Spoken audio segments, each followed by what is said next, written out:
ya. Yang kedua terkait dengan apa? Amin Rais ya? Ya. Amin Rais itu saya sudah sampaikan begini. Hak asasi manusia itu memang kebebasan berpendapat itu dijamin berbagai undang-undang.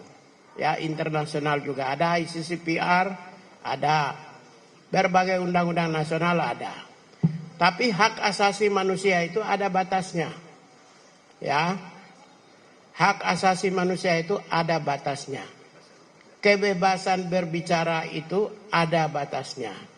Oleh karena itu, tidak semua pendapat, pikiran, dan perasaan yang diucapkan itu semua dijamin oleh undang-undang. Ya. Harus ada yang ada batasannya. Namanya prinsip Sirakusa. Prinsip Sirakusa. Prinsip Sirakusa itu menyatakan bahwa ya, hak asasi manusia itu bisa dibatasi tapi dengan berbagai peraturan. Ya. Berbagai peraturan. Berbagai peraturan itu apa? Berbagai peraturan menyatakan bahwa tidak boleh ad hominem. Tidak boleh menyerang kehormatan. Tidak boleh menyerang martabat. Tidak boleh menciptakan instabilitas nasional. Tidak boleh menyerang suku, agama, ras, antar golongan.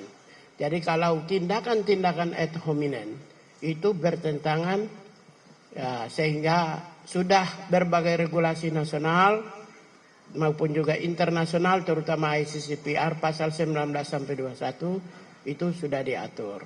Sehingga apa yang disampaikan oleh Pak Amin Rais itu tidak serta-merta dijamin oleh konstitusi hak asasi manusia. Ada beberapa pernyataan yang dalam konteks hak asasi manusia, kalau kita teliti secara detail, itu apa yang disampaikan itu adalah yang pertama, inhuman treatment.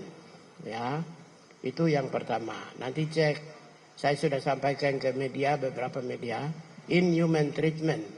Yang kedua inhuman degrading. Yang ketiga itu verbal torture. Ya, semua ini inhuman treatment, degrading maupun verbal torture itu sebenarnya diarahkan kepada fisik. Tapi mental juga dalam konteks prinsip hak asasi manusia itu adalah serangan mental. Kekerasan verbal itu juga serangan mental. Mengandung unsur serangan mental, serangan fisik, serangan mental dan serangan jiwa maupun ancaman-ancaman terhadap martabat dan moralitas individu. Lalu yang terakhir itu, oleh karena itulah maka saya katakan bahwa apa yang diucapkan oleh Pak Amin Rais itu tentu yang pertama menyerang kehormatan individu. Ya. Untuk itu cukup Pak Amin Rais meminta maaf. Meminta maaf kepada kalau menurut saya sebagai Menteri HAM ya menyampaikan permohonan maaf atau mencabut pernyataan. Yang kedua, kalau persoalan apakah akan disampaikan misalnya laporan pengaduan ke polisi atau tidak, itu tergantung Pak Teddy. Itu urusan.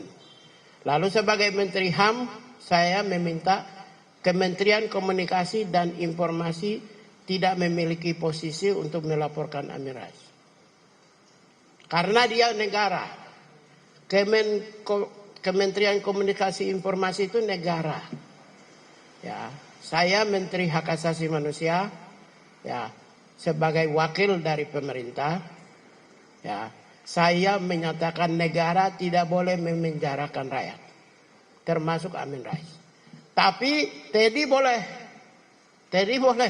karena ini kan individu serangan kepada individu, tapi negara tidak boleh. Ya, jadi Kementerian Komunikasi dan Informasi tidak boleh melaporkan Amin Rais ke polisi. Tapi kalau Teddy boleh. Jadi kita tidak mau institusi negara, apalagi kementerian atau lembaga, digunakan untuk memenjarakan rakyat Indonesia, termasuk Amin Rais. Tapi selanjutnya saya sebagai Menteri HAM meminta Amin Rais minta maaf. atau minimal paling mencabut pernyataannya. Itu tidak elok, tidak bermartabat itu. Serangan yang mengarahkan langsung kepada individu itu tidak bermartabat. Kalau mau kritik kinerja aja, nggak apa-apa. Kritik kinerja saja, tidak masalah. Kritik kebijakan aja nggak masalah kok. Itu, ya, jelas ya.